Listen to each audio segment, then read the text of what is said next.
E esse é o famoso portal de Domingos Martins. Oi, meus amores! Tudo bem com vocês? Eu sou a Larissa. Bernardo. E você está no canal Laribe Juntos com você. Bom, gente, hoje a gente vai gravar um vídeo muito legal, né, Bernardo? Sim. Nós estamos agora aqui em Domingos Martins. Eu vou mostrar um pouquinho da cidade de Domingos Martins aqui pra vocês. É muito linda. Mas agora chega de enrolação e bora nessa!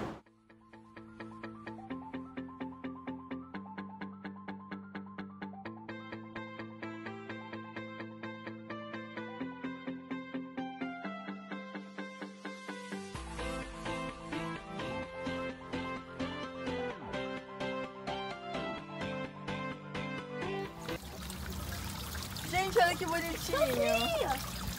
Eles são de verdade, tem beijo aqui de verdade, eu fiquei de brincadeira. Eu também achei, que legal. Nossa, gente, cada cantinho aqui é muito bonitinho. Ai, gente, que lindo, eu não tinha visto. Eu já tinha visto. De Nossa Senhora Aparecida. A Santinha de Bernardo. Casinha de passarinhos, olha. Acho que é o macaquinho que vem. Ah, Tá tossindo, Bernardo, vai.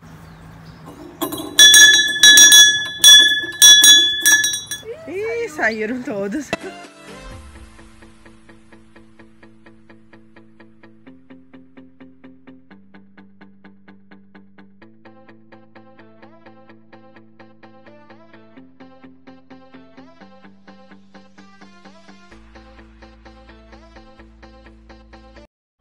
Bom, gente, bem na frente do portal tem aqui a casa do artesanato. Aberto todos os dias de 9 às 17.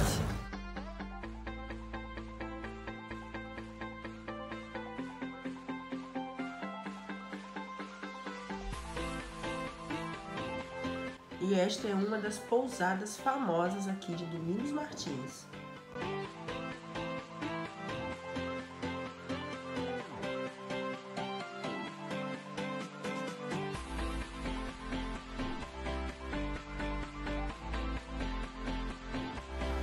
Bom, gente, agora nós estamos aqui na praça principal de Domingos Martins e esse daqui é o monumento dos imigrantes. Olha que lindo! E a gente vai mostrar um pouquinho dessa pracinha e depois da Praça do Lazer pra vocês. Então bora nessa!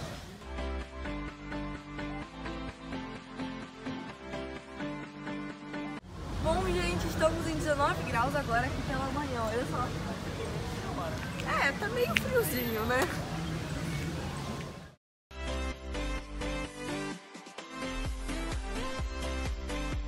Olha a quantidade de flores que tem nesse local. É muito lindo.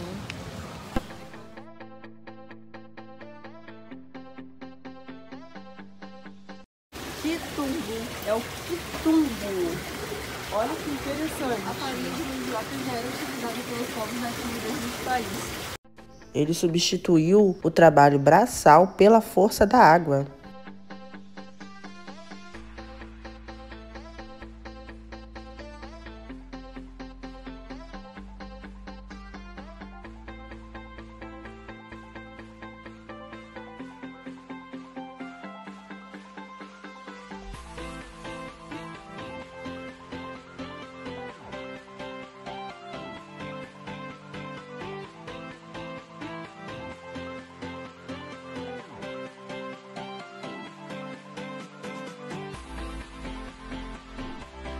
E esta, gente, é a famosa Rua do Lazer. Vamos lá conhecer?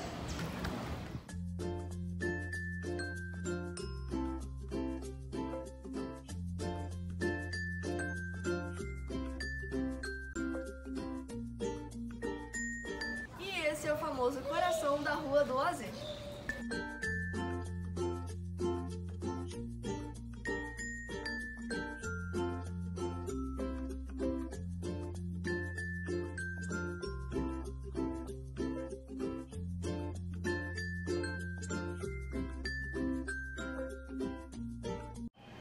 A gente tá aqui bem cedinho, mas essa aqui, ó, é um local muito famoso. E olha só as flores, como pode fechar. Isso aí. Nossa, é muito bonitinho aqui, gente. Basicamente são duas ruazinhas principais, sério. É muito arrumadinho aqui. Olha só essa casinha, parece de boneca, olha só. Nossa. Lindo, lindo, lindo, lindo.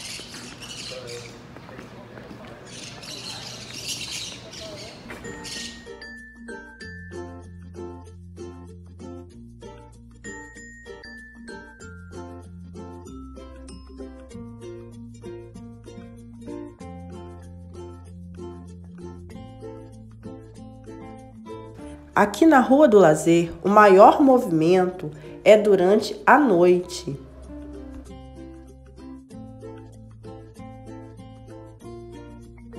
Bom, gente, estamos agora aqui no porão, que é uma adega submersa. É muito legal, vou mostrar pra vocês.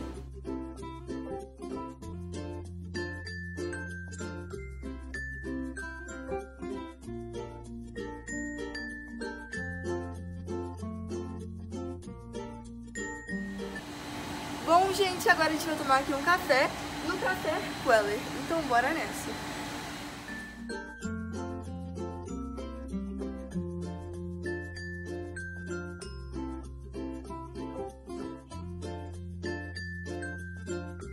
É muito bonito, gente. Bom, gente, agora chegou o nosso café, né? Sim. E pedimos esse pão de queijo e esse bolinho aqui de morango. Um café expresso.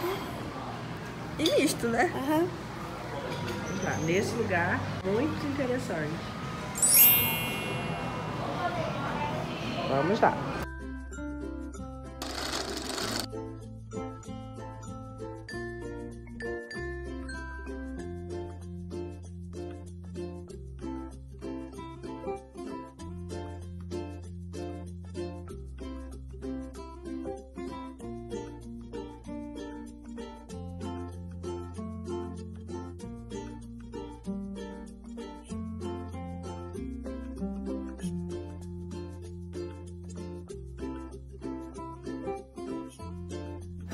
Bom, gente, agora nós estamos aqui na Rua do Lazer e a gente vai comprar alguns chocolatezinhos, né? Sim. E aqui, ó, as pessoas estão fazendo os chocolates artesanais. E olha que quantidade, gente, de coisas deliciosas.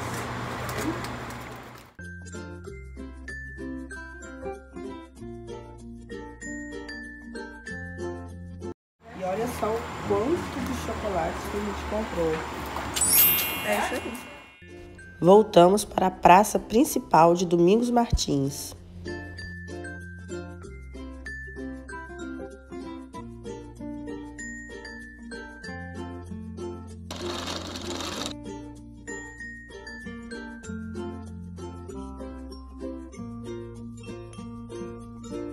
E essa é a igreja luterana, a primeira igreja evangélica por torre construída no Brasil.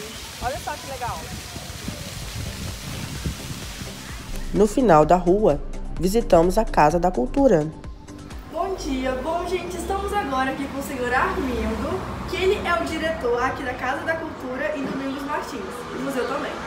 E em que sala nós estamos? Pode falar um pouco do museu, como é que ele surgiu, quem que foi o proprietário dessa casa, tudo mais. Ok, bom dia, é um prazer recebê-los aqui. Tá? Nossa Casa da Cultura e Museu. Nossa história ela começa em 1847 com a chegada dos primeiros imigrantes alemães dessa região aqui, ó, da região do Weser. E nessa imigração vieram 39 famílias. As 39 famílias eram 23 católicas e 16 famílias luteranas. Essas famílias elas subiram, vieram até Vitória, depois foram subindo as montanhas até se instalar na sede que hoje a gente chama Santa Isabel, que é um distrito aqui do município, que fica aqui embaixo, do lado da BR-262. As 23 famílias católicas ficaram lá e as 16 famílias luteranas elas subiram um pouquinho mais até chegar aqui no centro, onde hoje está localizada a Igreja Luterana na praça. Enquanto as famílias católicas estavam lá em Santa Isabel, elas construíram a igreja matriz, a Igreja de Santa Isabel, que foi construída, foi fundada em 1868. E As 16 famílias luteranas, elas, como eu disse, subiram um pouquinho mais. Quando chegaram aqui, atrás da igreja luterana, lá na praça, a atual igreja, tinha um espaço do tamanho de um campo de futebol. Aí denominaram aquele espaço como campinho, tá? E aí começaram a construir também a sua primeira capelinha, depois foram então construir a atual igreja. E aí a cidade foi emancipada, até então fazia parte do município de Viana, foi emancipada em 1893, com o nome de Campinho de Santa Isabel, tá? E nós temos aqui, ó. E esses pertences aqui, esse confessionário e esse banco, ele pertencia à igreja São Geraldo, que daí já é a igreja aqui do centro da cidade, tá? A igreja católica. Essa é a igreja matriz, né, a padroeira do município, e esse então aqui é a igreja São Geraldo. Muito bem. Os padres, aí depois eles usavam, né, essas vestimentas aí. E essa aqui é a vestimenta, né, o veste talar, que a gente chama do pastor da igreja protestante, da igreja luterana, que é a igreja lá da praça, tá? E só para dizer que essa igreja aqui, ela é a primeira igreja do Brasil a possuir torre, tá? Da igreja protestante. Até então as igrejas protestantes não tinham torre por causa de um decreto do Império, que não poderia ter. Tá? Santa Isabel, porque Dom Pedro esteve aqui em 1866, em homenagem a ele, então se deu o nome também à Vila de Santa Isabel, em homenagem à Princesa Isabel. Por isso, quando a cidade foi emancipada, ela pegou o nome de Campinho de Santa Isabel. Sim. Anos depois da primeira imigração, tá? Aí vem os pomeranos que vêm desta região aqui. Aí vem várias levas de outros imigrantes, tá? Então nós tivemos 3 imigrações muito fortes. A primeira são os alemães, o Hunsrücklich. Depois vem os pomeranos da cidade de Stettin, que hoje não fica mais dentro da Alemanha, que após a Segunda Guerra Mundial, a Alemanha perdeu esse território aqui para a Polônia. Então essa cidade, que era na verdade a capital dessa província, que na época eram províncias, né, e fazia parte do Império Alemão, se perderam então para outros estados. Eu sou de origem pomerana. Até os 7 anos de idade eu não falava português, eu falava somente a língua pomerana, é a minha primeira língua, é a linguagem materna, porque isso vai passando de pai para filho, de geração para geração. Após 150 anos de imigração, isso ainda é predominante. Né? E nós temos no Brasil mais ou menos 400 mil falantes da língua pomerana. Entre esses, 120 mil a 130 mil estão no Espírito Santo. Olha. E é uma língua desconhecida na Europa. Então o Hunsrücklich ainda se fala aqui, porém o alemão oficial é o alemão alto, que é o Hochdeutsch, tá? Não é aqui o Hunsrücklich, que é a primeira imigração. E junto com esses pomeranos também depois vem os italianos. Então nós temos 3 culturas muito fortes, que é o alemão, o pomerano e o italiano. As pessoas muitas vezes perguntam, por que dessa imigração para aqui para cá? Porque na verdade o que acontece? A primeira imigração para o Brasil, ela vem em 1821, quando ela vai para o Rio Grande do Sul. Esses imigrantes que vêm para cá em 1847 também teriam o destino do Rio Grande do Sul. Porém, chegaram no Rio de Janeiro, ficaram 60 dias alojados. Aí, Dr. Luiz Pedreira de Couto, que também era um presidente da província aqui do estado do Espírito Santo, em audiência com Dom Pedro II, então traz esse povo para cá. Por que ele faz isso? Porque esse povo vem de uma região muito montanhosa. Muito montanhosa. Faz sentido, né? E um clima muito elevado, assim como daqui também, né? Frio e tal. E eles chegam à conclusão de que esse povo se dá muito bem no Espírito Santo. Por causa das montanhas. Por causa das montanhas clima, né? E o clima, exatamente. E aí eles são tragos para cá. E quem viviam aqui eram os índios botocudos. Então não tinha, quando você olha o mapa, ainda em 1912, você vê que ainda existem muitas terras desconhecidas dentro do nosso estado, tá? Então esse é o Rio Doce, é um rio que né, ele vem de Minas Gerais, ele passa por dentro do Espírito Santo e cai numa área aqui em Vitória. Tá? Aqui está então o nome das primeiras famílias que vieram dos alemães. Temos muitos ainda, né, descendentes aqui, a família Traba é uma delas, os Faller são, os Tumos, Christi, muitos deles estão ainda como descendentes aqui. E aí vinha a história de que Domingos Martins, né, a história de Domingos Martins, porque era emancipado como Campinho de Santa Isabel até 1921. Domingos Martins nasceu no estado do Espírito Santo, ele era filho de baianos, na verdade. Ele só nasceu na região litorânea, que é a cidade de Itapemirim. Ele, muito novo, vai para Pernambuco, lá ele cresce, ele se torna um comerciante e vocês já ouviram falar da Revolução Pernambucana? Já. Então, a Revolução Pernambucana, ele luta na Revolução Pernambucana, ele se torna o líder da Revolução Pernambucana, ele é preso, é levado para a Bahia e ele é fuzilado no Campo da Pólvora. Aí, em homenagem a ele, por ele ser capixaba, em 1921, o nome dessa cidade muda. Ela deixa de ser Campinho e se chama Domingos Martins. Muito interessante. Muito Poxa! Essa história, nós, então, a partir da emancipação, nós temos os prefeitos, né? Essa tem a sala de todos os prefeitos? De todos os prefeitos. Nós não temos nenhuma prefeita, são só prefeitos. O Felipe Henrich, então, foi o primeiro prefeito da cidade até a gestão atual, que é o Vanzetti Krieger. Muito interessante. Os móveis também, né? São todos móveis rústicos, né, de doação de famílias aqui da cidade. E ele é o fundador da fábrica Refrigerantes Coroa. Refrigerantes Coroa, né? Então, Roberto Anselmo Caldas. E seu Roberto Caldas, a primeira fábrica deles foi em 1930, onde eles começaram a produzir um vinho de laranja. Tá? Nós temos no museu um vinho lá desde aquela época, fechado lá, depois vocês podem ver. Isso. E depois eles lançam a água Campinho, entendeu? E a fábrica Refrigerantes Coroa. E além disso, o seu Roberto Caldas, ele era um grande pesquisador de orquídeas. Ele descobriu só na Mata Atlântica 200 espécies de orquídeas. Então ele também foi um pesquisador. Ele foi um pesquisador, reconhecido internacionalmente, inclusive, entendeu?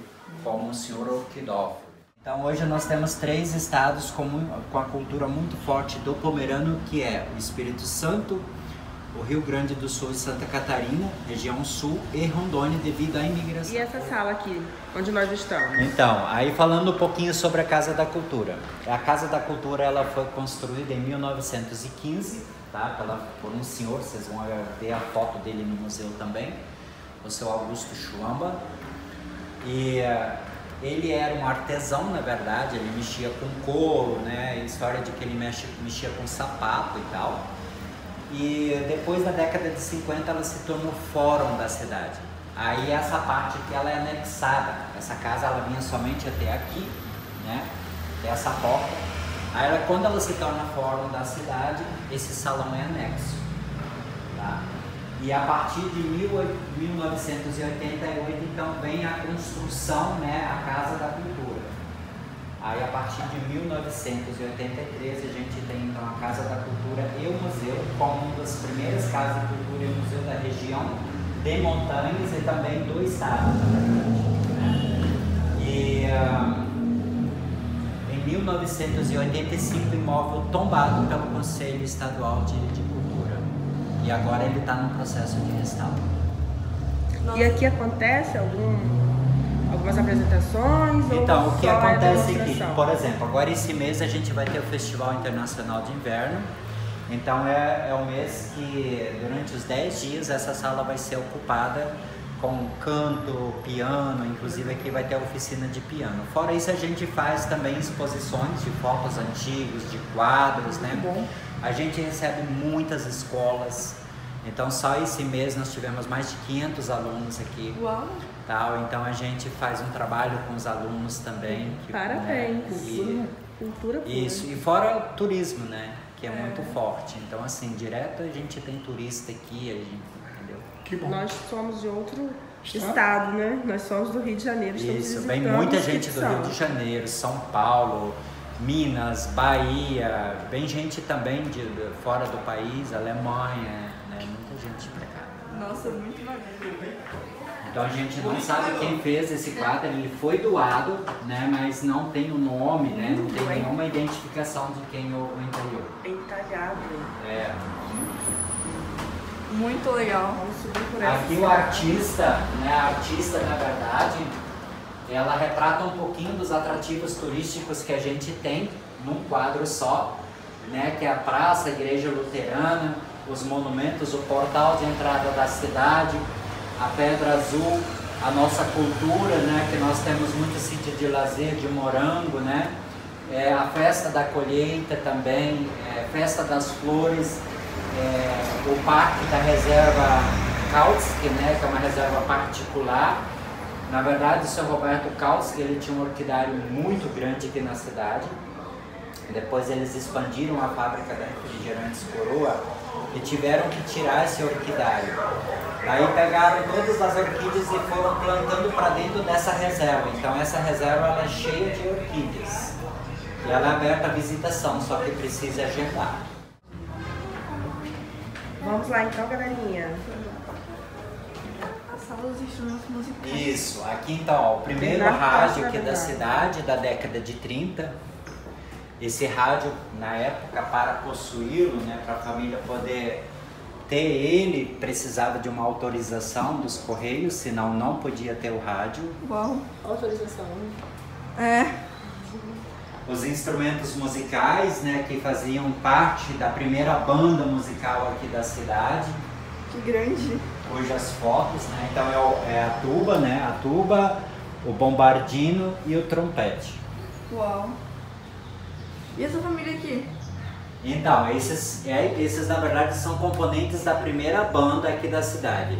O seu Willy Brückwede, ele é um dos maestros aqui, já falecido, né? Porém, ele que fundou a Banda Cultural Martinense. Essa banda ela é ativa até hoje, né? Com outros integrantes, com certeza, mas ele é o fundador e ele já é falecido, né? Isso aqui é uma concertina bandoneon. Na verdade, ela é uma bandoneon.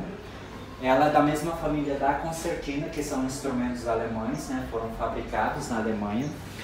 Até a década de 40, a Alemanha fabricava muita concertina. Aí vem o Hitler e ele diz assim, olha, eu preciso desses espaços para fabricar arma. Ele fecha as fábricas de concertina dos instrumentos e começa a fabricar arma. Então essa aqui é uma bandoneon. E o que faz você identificar ela como não sendo uma concertina, porém da mesma família, né? Ela tem fileira de botões, então o bandoneon ele tem 4 fileiras de botões e a concertina ela tem só 3 fileiras de botões, tá? E a concertina ela é um pouquinho maior também do que o bandoneon. E esse senhor, o seu Angelino, ele é lá de Melgaço, lá da minha terra. Ele fala pomerano, ele é um professor autodidata de concertina, ele ensina muitos jovens a tocar o instrumento. E agora ele também está fabricando a concertina, tudo artesanal. Então, um termo real.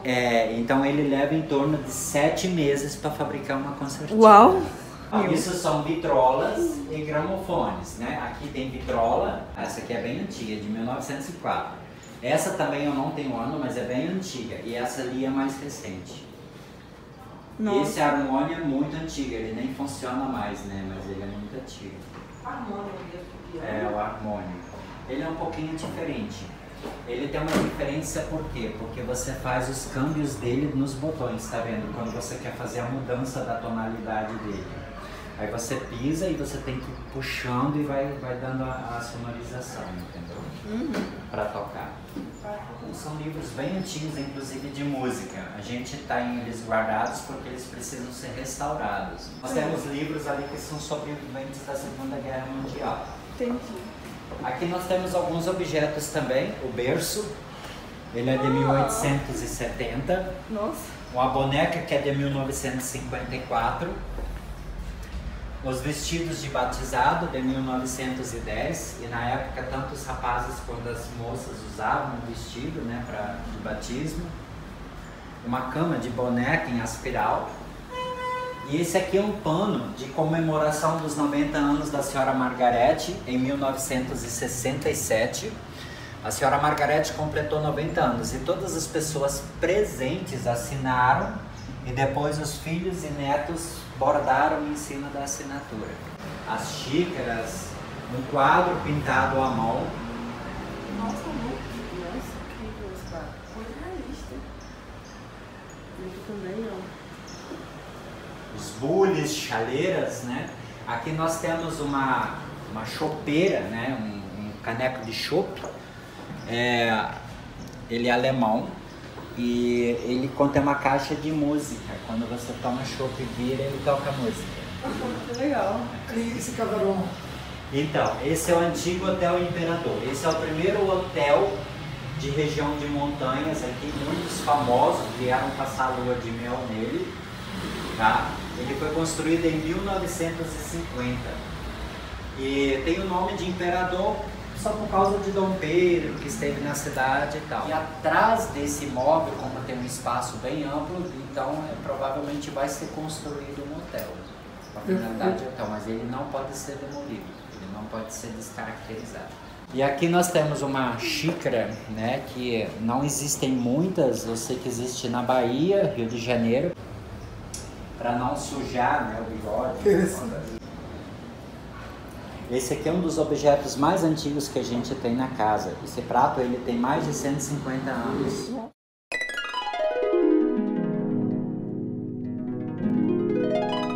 Aqui nós temos vários objetos. Nós temos aqui uma carteira escolar da escola alemã, né, uma lousa, alguns objetos, né, de uso dos colonos, né, pessoal. Nós temos o vestido preto de núpcias. Por que vestido preto? No Brasil ainda, até a década de 40, as noivas ainda casavam de preto aqui. Porque na Europa, antes da imigração, no tempo do feudalismo, como elas eram camponesas, então a história que a gente tem de que a primeira noite de núpcias da noiva deveria ser com o seu feudal e não como esposa. Então, em protesto, ela casava de preto, tá? Com um laço, com a tira verde, com a esperança de que um dia isso iria acabar. Assim como também, né, a grinalda dela era de ramos verdes e flores. Tá? Nossa. Olha aqui no pulso. Isso você gosta, né? Tem essas armas. Tem as menores. Tem uma faca também. Tem um relógio, né? Ele bate, né? Sempre bate. Esse senhor aqui foi ele quem construiu o relógio. E ele também é de filho de imigrantes. Aí ele construiu 3 relógios que a gente sabe, que é esse da Igreja Luterana, um que tem lá em Vitória, na Praça 8, tem um relógio que foi ele que fez também, e numa comunidade do interior também, na Igreja Católica, também tem um relógio que foi ele que construiu. Esse senhor, como ele era ele fazia manutenção, né, ele mexia com ferros e consertava armas, ele inclusive foi morto por uma pessoa que ele fez um trabalho, quando ele foi cobrar o trabalho, a pessoa matou ele. A dona Rosita Schorling, que é a primeira paraquedista do Brasil, a primeira aviadora do Espírito Santo e a 8ª do Brasil. E ela atuou como aviadora no período da Segunda Guerra Mundial. Ela viveu aqui nasceu em Domingos Martins, viveu aqui. Depois, mais tarde, ela foi professora, mas ela viveu até os 98 anos de idade. Ela faleceu em 2017 aqui na cidade. E aos 80 anos ela fez o seu último salto de paraquedas. Nossa, Impressionante. filha do relogeiro. Esse terno aí de baixo é o terno do governador do estado, né, de 1973. Arthur Gerhard Santo, que era sobrinho do prefeito aqui da cidade. Arthur Gerhard foi prefeito da cidade e foi médico aqui na cidade. O primeiro médico da cidade foi o Dr. Arthur. E o sobrinho dele depois, mais tarde, se tornou em 71 o governador do estado. É por isso que esse terno está aqui também. Tem a ligação da família. Como ele era médico, né? Isso. Aí tem algumas coisas de medicina, né? O sapato que era dele. Ó, outro sapato. O cinzeiro. O cinzeiro. Todos os pertences. As fotos. Aparelho de raio-x. Uau! De antigamente, né? Sim. Que incrível. São máquinas São fotográficas, máquinas fotográficas e datilográficas. datilográficas. O computador substituiu, ó, aquelas máquinas lá, ó. Olha lindo. Eu já sei que é computador. Ah, eu sei. Olha como eram os telefones. Sim. Olha, gente, esse daqui eu já estudei uma vez na escola. E aí alguns quadros, né, da cidade da década de 15, inclusive aqui, ó, quando a Casa da Cultura foi construída, em 1915. Bom, gente, ainda tem moedas aqui daquela época, olha. E eu tenho algumas cédulas e moedas que estão aqui. Por exemplo, se você ainda não viu o vídeo do tour pela minha coleção de moedas e cédulas antigas, o link está na descrição desse vídeo. Olha aqui, gente, eu tenho essa daqui. Eu tenho essa daqui de R$1. Essa. A gente também tem. Essa. E aquela primeira dali. E a moeda tem uma igualzinha, essa daqui de R$40. Tá mais rápido. Ui, gente, que legal. Bernardo também gosta de moedas, né? E esse é o senhor Augusto. Ele foi o proprietário do prédio, que hoje é a Casa da Cultura. E aqui tem vários documentos também, olha. Esses livros têm até uma coleção, né? Eram das famílias e aí no período da Segunda Guerra Mundial muitos foram destruídos. Os que as famílias conseguiram esconder, muitos foram inclusive enterrados e depois foram recuperados, né? E depois doados então para a Casa da Cultura. Lindo também esse móvel, né? Todo em madeira. Todo em madeira. Muito obrigada, senhor Arlindo. Dispõe, a gente que agradece a visita de vocês, voltem sempre. Sim, por essa reportagem, o senhor fala muito bem mesmo. Obrigado. E vamos convidar nosso público, né, para visitar a Casa da Cultura aqui em Domingos Martins, contando toda essa belíssima história. Os cariocas, né? Sim. A virem conhecer Domingos Martins. Então, meus amores, Esse foi o vídeo. Espero que vocês tenham gostado. se gostou, deixa muito like. Chama o canal. Um super beijo, fiquem todos com Deus e Tchau, tchau. Até o próximo vídeo. tchau!